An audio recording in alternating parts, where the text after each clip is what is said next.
Yo hackers, welcome to a new video. So in this video, we are going to have a look at a Linux anti-debugging technique, right? So this video is a part of the anti-debugging series that we are covering in our YouTube channel, right? So till date, we have seen many anti-debugging techniques based on Windows-based binaries, right? It's for a change. I'm actually implementing, or I'm actually going to showcase anti-debugging technique focused on Linux-based binaries, right?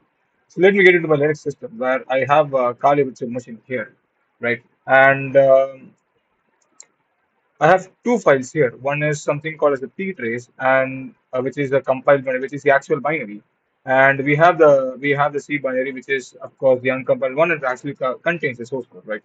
So yeah. So what this program does, it's like very simple. There is like only one function. The main function is being present, and what this particular binary does is like it checks that whether the particular binary is being debugged or not. Generally, as I say that for Windows or for like any other system, you can use many sort of debuggers. Right? For example, Windows we have the IDA. Generally, for Mac, you have their own debugger kind of things.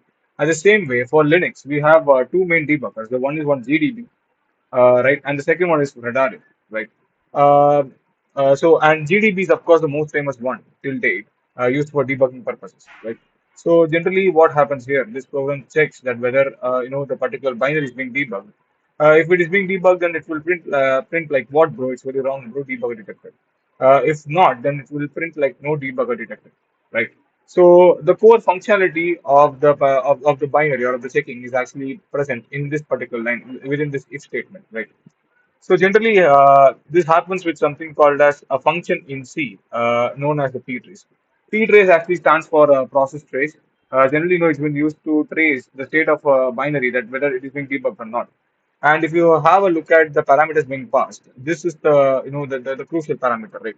Where what this particular parameter states is that the ptrace trace means states the kernel or informs the kernel to check that this particular binary, that is the ptrace binary, is being debugged or not, which is the current binary. Of course, we can also use ptrace to check that whether any other remote process in the system is being debugged or not, right?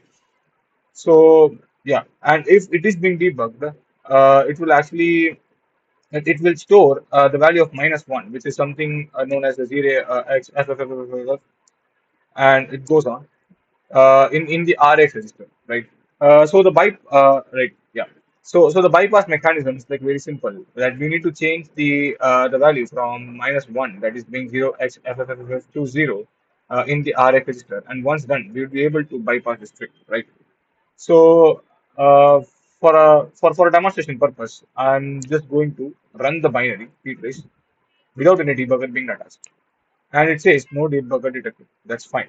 Let me open the same debugger, the same file in GDB, right? And yeah, if I just run this, it says like what, bro? It's very wrong, bro. Debugger being detected, right? So now it's time for us to actually change the flow of execution or to patch the binary, whatever you can say, right? So let me set the flavor to Intel, right?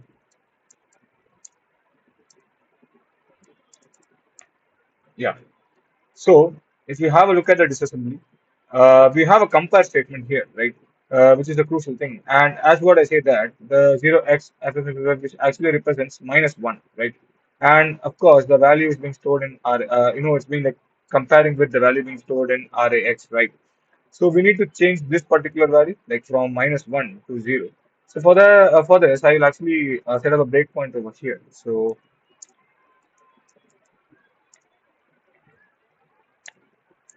right. So now what happens if I run this? It actually, as you can see, it actually correctly, kind of halted the program or halted the execution of the flow of the program at this particular line, right? So if we look at the registers using the info registers command, we can see that the RX register actually contains -1, which means that this the process, the ptrace actually detected that this binary, the ptrace binary, is being debugged. So now to change this, we what we can do is about we can set the RX register to 0, and then if you just click on continue, you can see that no debugger detected. So yeah, the core concept is like it's like a really simple anti-debugging technique. But of course, you will also witness or will also see many anti-VM techniques or virtual machine techniques, yeah, in Linux sooner. Okay. So yeah, thanks for your time and good luck.